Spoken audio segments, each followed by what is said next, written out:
also Rui Costa is looking really good actually. Like Pauwels, of course, made the break, but Rui Costa is doing most of the work. That's what it looked like. What it looks like, at least. Had quite the start of the season, did Rui Costa. He moved teams, left UAE after a few years there, and on his very first day of racing in Mallorca, he won New Jersey and a first win for a few years. Then he won the final stage and the overall in Valencia. He was top 10 in the Algarve, first time he'd been back racing there. Podium place in the Drôme Classic after being on the attack for almost 100 kilometres. And then he's starting to put those results in again here, a race that he loves the most. He is a 3-time winner of the Tour de Suisse, 2012, 2013, 2014. And of course, in one of those wins, 10 years ago, this stage, this mountain, he was the stage winner in La Punt.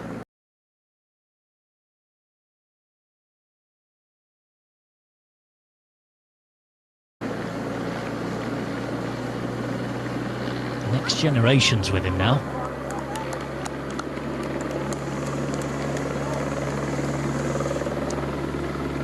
For those of you wondering, by the way, he's 36. Here's Rui Costa. And he's there with Pauwels being 26. Tiberi, I think 21, 22? 21 years 21. of age. We're coming up pretty soon in a few kilometres time to the Tissot kilometre as well. Bonus seconds will be available, but these three might be about to get some company because on the way, Sergio Higuita and Quinn Simmons. Quinn Simmons leading them, Higuita chasing. That's Lascano. There's Kung. And Simmons clearly Wout feeling good. Wout van Aert going backwards now. And that's a surprise. Wout van Aert, I think, just needing that little bit before he's getting in his top shape, trying to find it here. But this week he's not really showing his real best. He's doing good, of course. We can't say he's having a bad Tour de Suisse, but it's not the Wout van Aert we've seen before. But yeah, beaten in the time trial, wasn't he, and then beaten in the sprint. But like you say, building up to the Tour, maybe this is what he needs, these hard days, I guess. There is a difference, I imagine, and please correct me if I'm wrong, between hard training and racing like this, because surely this moves you up another level, doesn't it? Yes, of course. It's different. Like, you can train really hard, but a race is always different. It gives you that little bit more, the fight between each other. And he might have been training just a lot of hours. He might be a little bit tired. Before the Tour, he will make this next step probably. And it's also good that you're not in top shape yet, because you won't be in the Tour de France if you're now. Sergio Higuita trying to join Quinn Simmons in getting on to make it a 4-man group. Can it be a 5-man group? He's nearly there, is the man they call Higuita Monster. GC winner in Catalonia and Colombia already in his career. Of course, he's taken a stage in the Vuelta a España as well, in his big debut back in 2019.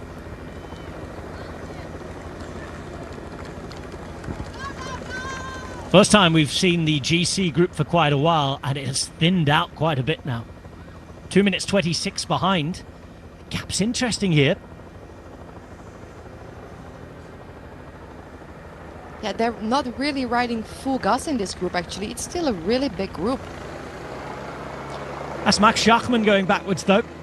Bit early for him. Did a good performance yesterday, but it's now all down to Kion Uterbrooks. And there is Gorka Izagirre. We found him, he's been caught, and he's going to be dropped by this group. So not the day that maybe Gorka Izagirre had been dreaming about. Tom Pidcock at the back of this group, though. We've been wondering what he was going to do early on in the GC. Well, we're still searching for the GC version of Tom Pidcock that we saw in the under-23s, aren't we? We saw a glimpse of it maybe in the Algarve at the start of the year. He's off, and he's been off racing mountain bikes, let's not forget. But he's 17 minutes 42 down here. As Lascano really struggling. But seeing the Tour de France Unchained docu series, everything can still happen with Tom Pidcock if he makes it to the top of this climb, right? He can make up a lot of time in the downhill. That was a sensational bit of bike racing, wasn't it? It's a crazy. Demonstration. Yeah. And I think he's just one of the only ones who can do it like that, because normal people don't have the control that much about that control over their bike that he has. Pure talent and skill. Now there's a change at the front again, because just as Simmons got on, they obviously put a huge effort in, and a little bit of an increase in pace from Koster and company has done for Simmons again, with Higuita even further back. Yeah. I think Simmons just gave it his all to get back, and he was just on his limits already. It looked like it really looks like the three on front are just the strongest climbers of the breakaway. Oh, and Higuita's had a real problem. Uhl has come around him. Higuita's struggling here, and he would have been a guy on the descent to look out for as well. Stage he won in the Vuelta a España that year, that was sensational. Flew downhill that year.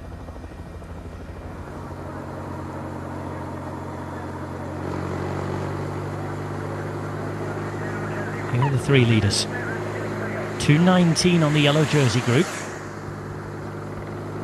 Still 80 kilometres to go.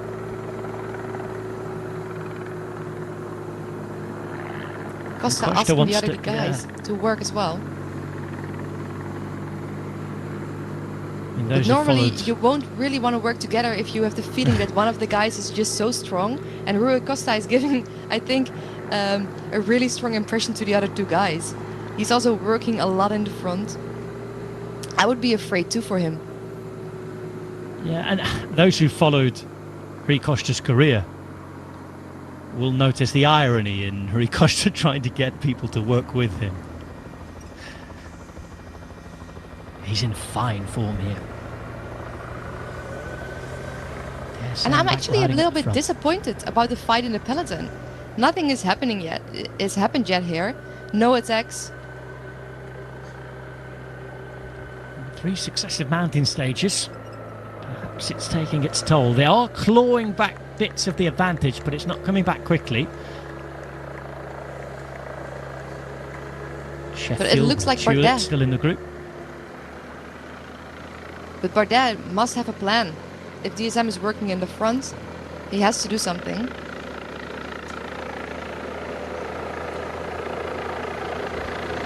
He's Aguirre in trouble here.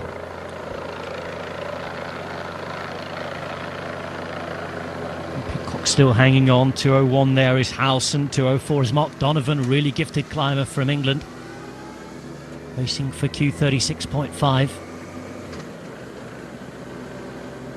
Again, it's not the smallest group, but not the biggest either.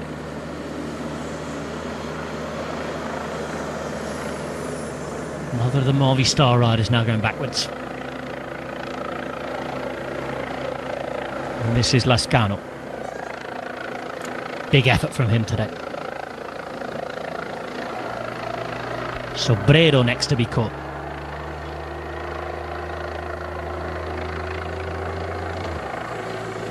You have to hand it to DSM, the ones who are trying to take the race on here. Bardet must feel good today.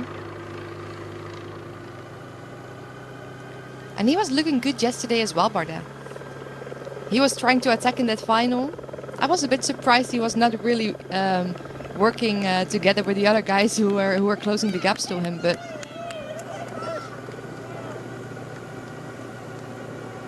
Van Aert and Kung. I think this is the group at 1:30 here. More than halfway back now towards the peloton. And it don't look like they're really trying to get back to the front. Oh, the front is here. Tiberi for Bahrain victorious. Costa, the former world champion and the winner of this very stage 10 years ago. And Paulus in that pink jersey there for EF Education Easy Post. Riding up into these stunning mountains, up the Albula Pass in the Tour de Suisse.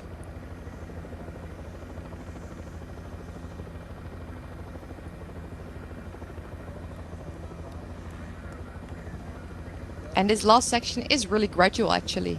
It's all the time around 6% average. It's nothing too hard. I think it's just hard because it's going so high. They're almost about a 200 meter point now, or they're already over maybe.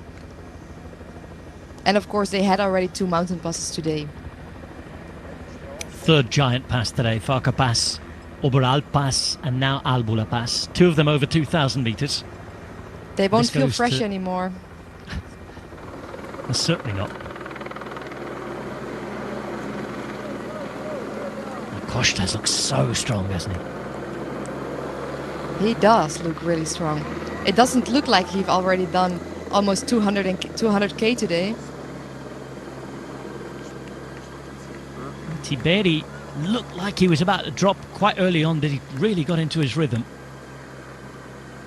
Paulus has been one of the most aggressive and active, alongside Kosti, you'd have to say. Those two attacking a couple of times out the group. It looks like Tiberi is struggling with staying in the group, not taking over anymore. This is Quinn Simmons in the meantime. Had been so close to making contact when he was with Sergio Higuita. Simmons actually got onto the back of the group, sitting fourth wheel, and there was one more acceleration, and that was that. Ugo Ull still working hard at things, as is Michael Gogol. Gogol in the front here in the Alpecin de Koning jersey. Behind Ull representing Israel Premier Tech. And behind... They're not far from the front. 2 minutes 3 seconds back to the main group. As Citroën start the race again. And look who's on the wheel. Felix Gall here. This looks like a real increase in pace now.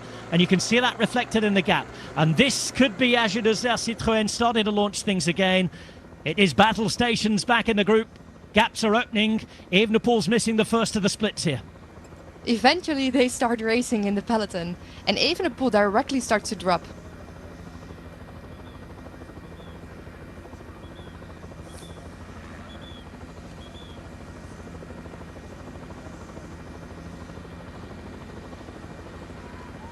Well, almost a minute and a half behind the front of the race now. Things could be changing, inclusive for the stage win as well. Kelderman is able to follow here. Ayuso is there as well. For now, there is no Skjelmose, I don't think. And there's certainly no Remco Evenepoel in this group. Bilbao is there. It's advantage Felix Gall, who looks to be pulling time out on his immediate rivals. And I won't believe it that Skjelmose is doing this on purpose today, again, giving Felix Gall an opportunity to take time on him. Ooh, and So he's the Felix others. Gall goes. Felix Gall makes his move. Balde couldn't follow immediately. It's forced now to the man in the black and white, who is Juan Ayuso, looks to be having a better day. Bilbao in there as well. Felix Gall can't directly make a big difference now, like he did yesterday.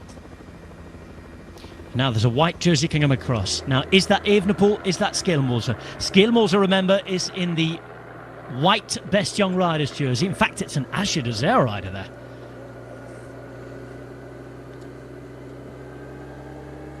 And it's Wout van Wout van Aert's going to Aert ride taking here. the lead.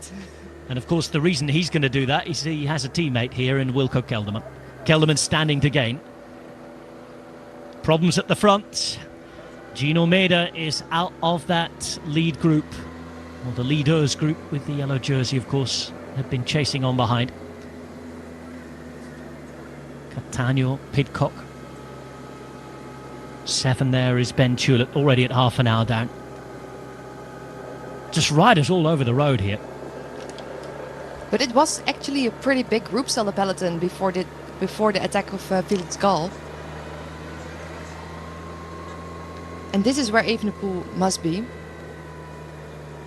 But there's no sign here of Matthias Skjelmose. No, Unless he's Skjelmose, back of in the course, red riding in the jersey. white jersey. Unless he's back in the red jersey here. Of course, I know that there was an issue with the white Of jersey course. that didn't fit earlier on, but he had a white jersey on at the start. Whether that was just to please the sponsors, I'm not sure.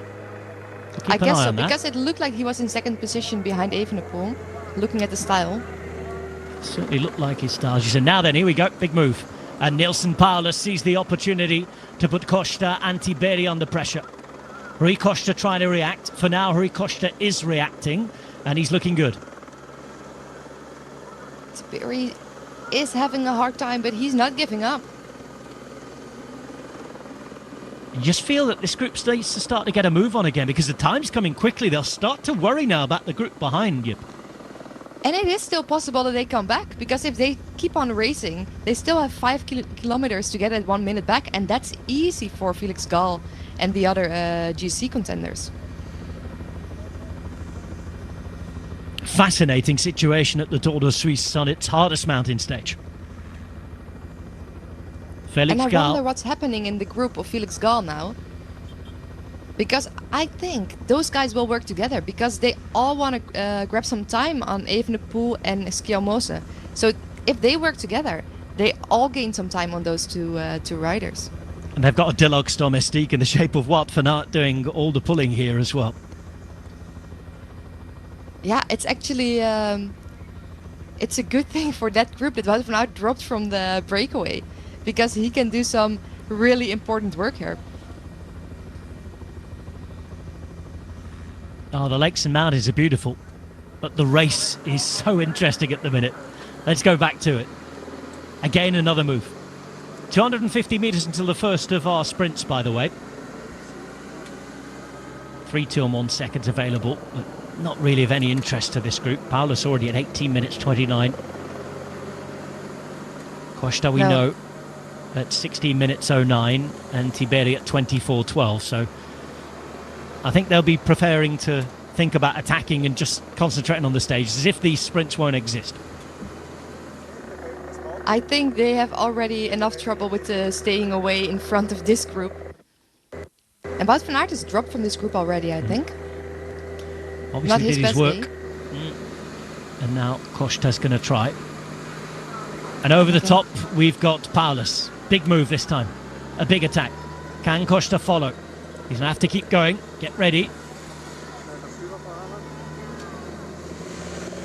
And Ayuso. Now Juan Ayuso makes his move. And this is where tactically things become fascinating, because Gall doesn't have to follow Ayuso here, because he's at 1 minute and 18, but he's still going to put pressure behind on everybody else. And who leans on who to follow who? This is a great opportunity for Ayuso to ride away to glory now.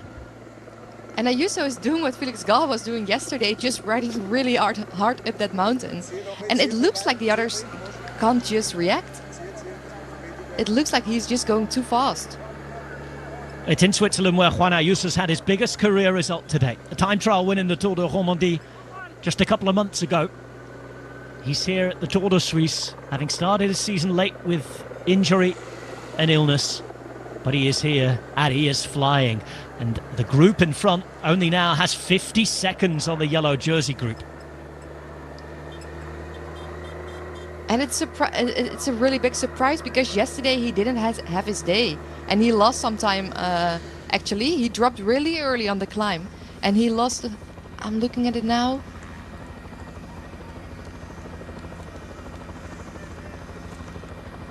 That was thanks to Mark Hirschi, didn't he, that he got really close. Lost a little bit of time, though. Some sustenance needed for Rui Costa. This group now at just 46 seconds. He'll take a Belon. Yes, Ayuso losing yesterday 50 seconds to Evenepoel and Skjelmose, and almost 2 minutes to Felix Gall. And now Paulus is going to go again. Third time he's putting an acceleration now from this group alone. Rui Costa, though, each and every time has managed to get settled, ride across, and there's been no problem. Tiberi just having to struggle and bury himself that little bit more. But even now he's going to react positively. Can't afford to play around too much, though. Rui Costa is thinking, what are you doing? We have to work together to stay away, because Ayuso is coming there. We're only having 50 seconds, and they still have to do 3K. And also, if I was Pauwels, I would just think I would do a real attack, give it my all, and try to get away, instead of doing it 3 times just half. Both intermediate sprints in the Tissot kilometre won by Neilson Paulus, so he'll be on the podium and receiving his watch at the end of the day. Juan Ayuso's out of sight of this group, though, now. And he's got the leaders group in sight. Oh, wow. He's fighting up the hill. This is about to get very serious indeed at the front of the race. Juan Ayuso looks behind, And there's now a bigger distance to those behind, to those in front, as Tiberi puts in his own first attack. It's all happening in the mountains at the Tour de Suisse. But Ayuso could still win this stage, actually, because he can close up this 1 minute. Well, that's less now than a minute to Ayuso, without doubt. Oh, yeah, because it's 1 minute to the yellow jersey, of course. Now then, this is interesting. This is Quinn Simmons looking around. I wonder if Schelmos are still sat on the wheel of Evenepoel. There's so many groups on the road that television directors aren't exactly showing us everything that's going on here. It's difficult to see the full story, isn't it, as Tiberi starts to accelerate again. And it's a race in a race. Because Ayuso is still going for the stage. And I think Felix Gall is riding just to gain time on Schelmos and Evenepoel. Confirmation then that Matthias Schelmose today is in that red jersey. There were problems with the white jersey. We actually saw him in the white jersey at the start today. Must have just been for the sponsors. We heard that there were issues with getting the right sponsors on the front of it. Of course, and it was too big, maybe a fitting jersey. issue. Yeah, there was an issue with the fit as well. Maybe they came to an agreement where he would wear it for a certain time. Now then, Paulus has gone pop. Oh no, he's been giving it too much in his attacks probably. He's about to be caught by Ayuso. And Ayuso now is just 10 seconds away from the front two. Tiberi putting on a brilliant performance. Rui Costa, the wily old fox, is there again, riding in the form of his latter career. And Ayuso is about to join him. Cycling's brand new star. In the last few years, we've had Evenepoel, Pogacar and Vingegaard, the young pretenders. But it's 20-year-old Juan Ayuso who is here, who is flying, and despite a bad day yesterday, is right up there in the fight for the stage and perhaps the leader's jersey of the Tour de Suisse. And this morning I was just thinking, because yesterday he didn't have his best performance, I was thinking it's again like in Tour de Romandie. When the week gets longer, he is getting tired, he can't do a whole week yet. But today he's showing that he's capable of doing a stage race, and racing for a whole week is no problem for him. Oh, we saw the Vuelta last year that 3 weeks and with COVID were no problem either. But this season, of course, he's had that injury and he's taken a while to get going, hasn't he? It's sort of a different Juan Ayuso we've seen, and there was talk about operations and problems and everything, wasn't there? And it's just his second race of the year. He just did Tour de Romandie and now Tour de Suisse. And he's gone straight through the front. Balde dropped behind for the yellow jersey group, and Ayuso trying to get rid of Tiberi and Costa. Surprisingly, Paulus, who looks so strong, starts to deal with things not in the best shape. And remember, we're above 2,000 metres here. That is something to throw into the mix as well now. Yeah, that's making a really big difference. Some people just deal easy with it, and for some people it's really hard. But Tiberi and Rui Costa are doing really good. They're not giving up. Tiberi struggling here. The elastic might be about to snap to Tiberi. You could just see that Ayuso's really pushing on the pedals. Looks behind, sees he's done some damage. And the 20-year-old Spaniard, who was schooled in the USA, is back at the front of a race. And at 20 years of age, putting on an exhibition here. Now then, we've still not got any time gap, I'm afraid, between the yellow jersey and this Schelmose Evenepoel group. Quinn Simmons is back to help out them now. Quinn Simmons showing he has a really good day, helping Schelmose after the fight for the win today. Now there's a gap for Ayuso, but he's going to have to hold it on the... You can see a tailwind over the top here as well. So this is going to favour the attacks if you are feeling good. Yes, and of course after the top of the climb, he's not there yet. He still has to do the descent, and the others can come back in the, of course, in the downhill. Oh, that's it for Paulus, I'm afraid. Caught now by the Kelderman, Bilbao and Gall group. And as long as they keep the gap to Ayuso in check, Gall is having a good day here, and he is going to put more time into those he expects to have to face off against in the time trial at the end of the week for the Tour de Suisse. For Ayuso, well, he started the day at 1 minute 18 seconds down. He has 47 seconds of a lead on Felix Gall here. But he's fighting himself back in the GC with this attack, because he did actually a pretty good time trial the first day, and he's going to win sometime on also on Skjelmose and Evenepoel, of course, here. Oh, Juan Ayuso wearing that UAE jersey, it looks like Tadej Pogacar here. He's flying away. He's the man with the longest contract in professional cycling, I believe, at the minute. Tied down for quite a number of years. Juan Ayuso is quite the talent. Now Bardet looks as though he's going to be caught by Skjelmose and company. And this now is Paulus, who's helping out Rigoberto Urán in this group. Great ride from Magnus Sheffield, by the way, who's still in here. Sensational performance. Impressive. And he's going to rise up in the top 10. Certainly stay where he is in 9th place. And Ayuso keeps on winning time on the others. And the top of the climb is up here.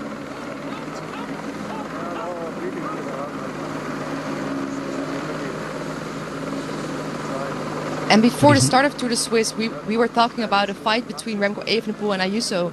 And the past days we were actually thinking, oh, it's all about Skjelmose and Evenepoel. But Ayuso is fighting himself totally back today. And he's showing such a great performance here.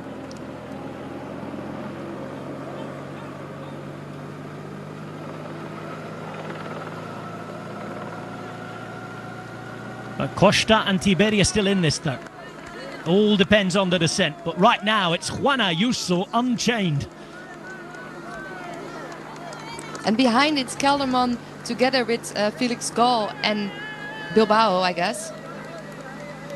And their gap, we're still unsure of their gap, unfortunately, to Evenepoel and company. We're not getting that information today. We are seeing, though, that it's Juan Ayuso putting in second after second with each pedal stroke. The tailwind pushing him on.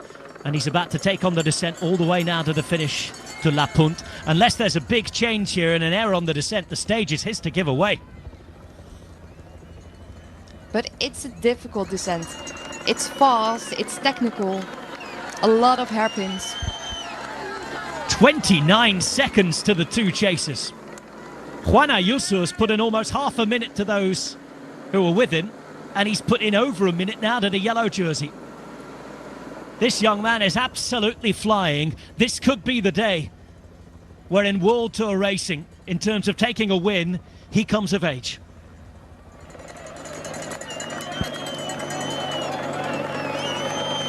Tiberi and Rui Costa. Because Costa knows this descent. He's won at the bottom of it before. Do not count him out. But Tiberi have played a smart game because he was not showing he was that good. And he is showing now that he's really good, actually. And now we see some differences, I think. Well, not a huge gap, though, we can see back towards Evenepoel and company from this group. It's only about 12-15 seconds. You could see the effort there from Felix Gall. Maybe they know that they're approaching. Yes, well, Evenepoel dropped from the next chasing group. This is interesting. Evenepoel just off the group of Skjelmose. No, Skjelmose is in that group just in front. You can see that Sheffield is there as well. And Evenepoel has been struggling. He is looking round desperately for some help with Dylan Teuns on his wheel. Skjelmose, Bardet, Urán and Sheffield just in front of him. And this is Kjona de Bruxus in the green jersey. All over the road here. It's crazy, but everything can still happen in this last descent towards the finish. 42 seconds, more time into Ayuso. A quick reminder of this man's story, because it's not anything ordinary. He's had quite the life so far, and he's only 20 years of age. He was born in Barcelona. His Spanish parents then emigrated to the United States. He did the first part of his schooling there, so he's a fluent English speaker, before the family then moved back to Madrid. And then when Juan Ayuso started to show quite a bit of talent in several sports, he finally chose cycling, and the family moved out to Alicante, where they thought that the training roads would be very good. And he's been finishing his school in an international school there. And Juan Ayuso has suddenly become one of the singular big talents in world cycling. He is 20 years of age. 2 years ago, at this time of year, he was winning the under-23 Giro d'Italia when he was only 18. He's since gone on to take 2 wins in his career so far. The first last year at the Circuito Getxo up in the Basque Country. This year he took a stage in the Tour de Romandie. And let's not forget that despite riding through COVID last year, he finished 3rd in his debut Vuelta a España. It's a crazy story until now. And it might just be about to get that much better.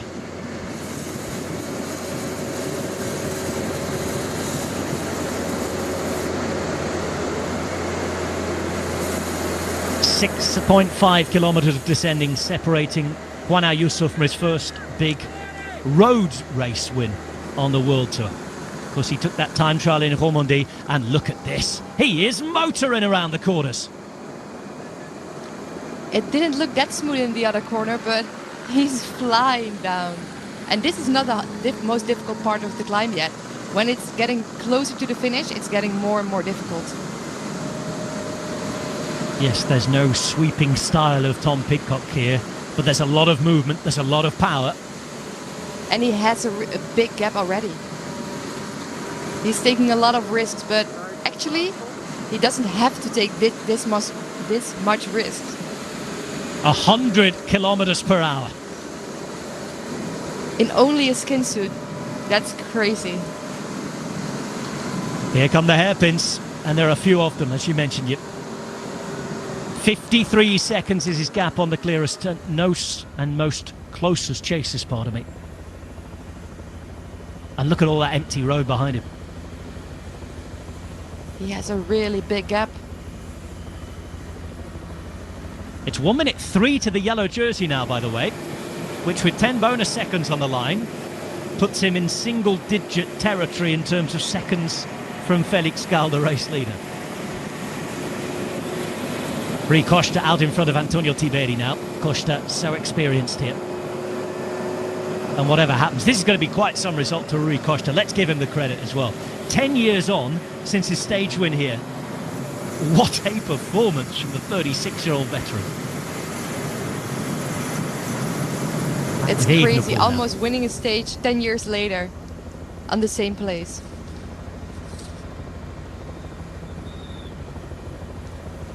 And it looked to me actually that Tiberi was waiting for Bilbao because he was looking around. Well, Bilbao is in this group here alongside Kelderman and Gal. Skelmos has made it up there. Bardet is there as well. And now Evenepoel and company are in this group. Evenepoel and the company, by the way, is 181 Dylan Teuns and 57 Kion Uijtdebroeks. This is Ayuso, and there are 3 kilometres remaining. 1:04 now to the yellow jersey. And just in case this becomes relevant, 1:18 was the gap at the start of the day from Felix Gal to Juan Ayuso, who yesterday looked like he was drifting all the way out of the general classification in the Tour de Suisse. What a race this has been. It's crazy, and it's also crazy because the differences in the GC are not so big. The only one who's really getting away is Ayuso. Uran in this group as well. The wily old characters. He is a class act, isn't he? They're almost all together again. Only Evenepoel, but he's only on a few seconds. Bardet, Bilbao and company like this. This is their terrain. I'll hit the back here though now. As Bilbao's gone out the front. Remember a daredevil descent a couple of years ago in the Tour of the Alps he took to win a stage. That was quite something. And he takes a few metres now on Kelderman. 1:08 now. It's still growing. Ayuso continues to pull out time. He's winning time in on the climb, but he's also winning time in the downhill. Well, this reminds me of when Tadej Pogačar came on the scene. Same team, roughly the same age, the same talk about how good he was as a junior and an under-23. Debut in the Vuelta a España on the podium. The season after, remember, Tadej Pogačar was already a Tour de France stage winner. and then a Tour de France winner at the end of the race in that dramatic turnaround on Planche des Belles Filles. Of course, we're not forecasting that the same is going to happen this year. We expect Juan Ayuso to be on his way to the Vuelta a España and not the Tour de France this year, but it is quite the turn up on the scene. And this man is something special. 1 kilometre to go, and he's going to do it.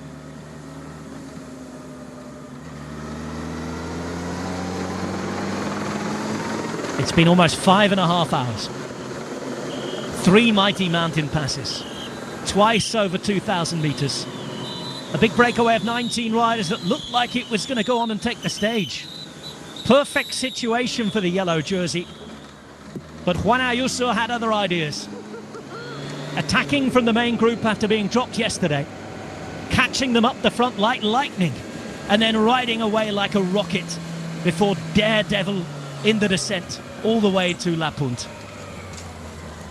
Yellow jersey group, by the way, has caught Rui Costa as well here now, but all the attention should fall on the shoulders of this young man. 20 years of age, Spain's next big thing, in Switzerland, doubling up this year and confirming his status of arrival on the big time. It's been an exhibition, it's been stunning, it's been entertaining.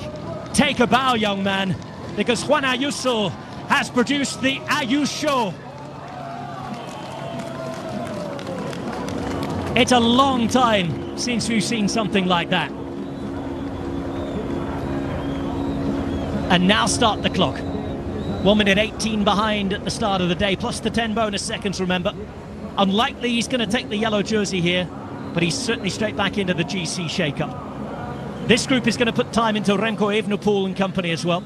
And this group includes Pello Bilbao, Matthias Skjelmose, and Skjelmose with a chance to take the yellow jersey as well, because he's in this group, and there's a little gap now all the way back to Felix Gall, who's struggling to hold the wheel here. Felix Gall has to make sure he closes the gap quickly, because Skjelmose is primed to take back the yellow jersey unless Felix Gall can close the gap. It's Bilbao at the front now. Bilbao's putting this through. Skjelmose's going to hit the front here. And remember, there are bonus seconds too. Matthias Skjelmose going back into the yellow jersey on stage 5 of the Tour de Suisse. Felix Gall trying to be creative, trying to protect his lead and add to it, but in the end has lost it. He's still in the game, however, but it's advantage Matthias Skjelmose as Remco Evenepoel is still fighting for his life. He survived through the mountains. He's still in the game. He is one Evenepoel time trial away from taking victory in this Tour de Suisse.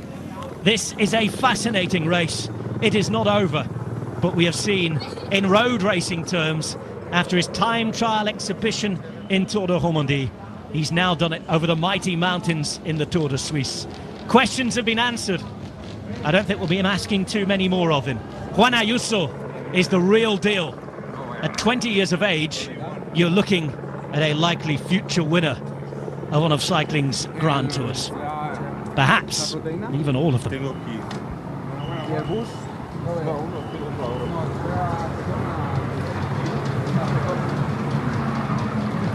Jip van der Bos, enjoy that? I really enjoy this. I love also the game about the seconds. It's so close to each other right now because every day somebody fights himself back in the GC. Harold Tejada across the line, 2 minutes 17 down. There's Nilson Paulus, credit to him for lighting up the stage. Rui Costa deserves that credit as well because they were the two most active riders really in those going up the mountain. But they could do nothing about the power and ability. Without Ayuso attacking, they would have made it to the finish. The race did really change by his attack, because when Ayuso went, the gaps were growing. He closed the gap to the breakaway really quick, and it's just crazy what Ayuso did.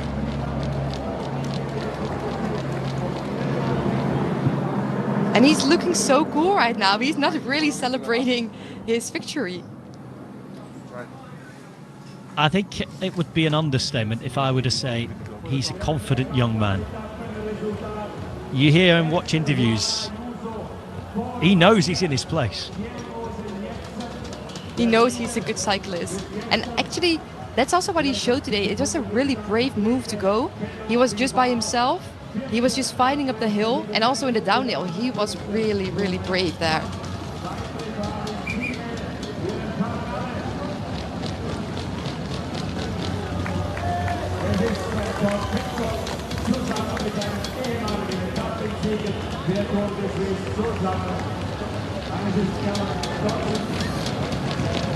Off to celebrate, but if he carries on riding like that, there might be more to celebrate at the end of the week.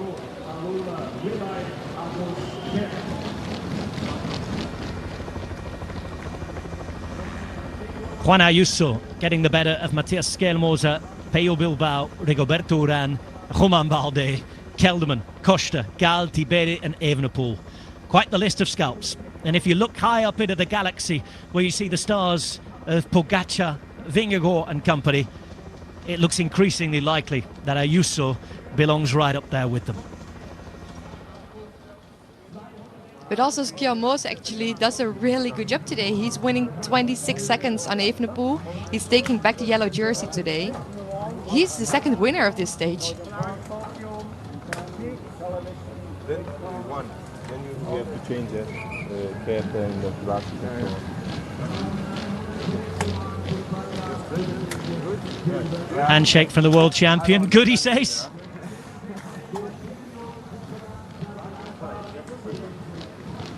Just a bit. Evenepoel is taking up actually I think he's dealing really good with not being in the top shape here. Like he's a little bit of the loser of the day, and he's actually taking up really well, like a big champion should. He's running a smart race as Evenepoel. But still, quite easily, you see him winning this Tour de Suisse. Yeah, I think he loses some seconds on Schelmoser is something where he's not happy with. Of course, he was the whole stage together with Schelmoser, and I think that was a pretty safe place for him to be in the GC.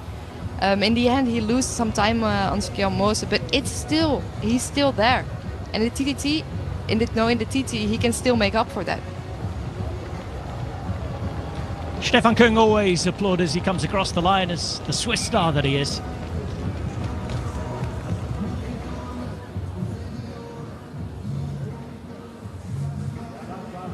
And here's the new star from the Iberian Peninsula. Brand new general classification has Ayuso on the podium and just 18 seconds away from Schelmoser. Schelmoser now has 46 seconds on Evenepoel, 8 seconds on Gal. Ayuso's in it. 5 riders within a minute.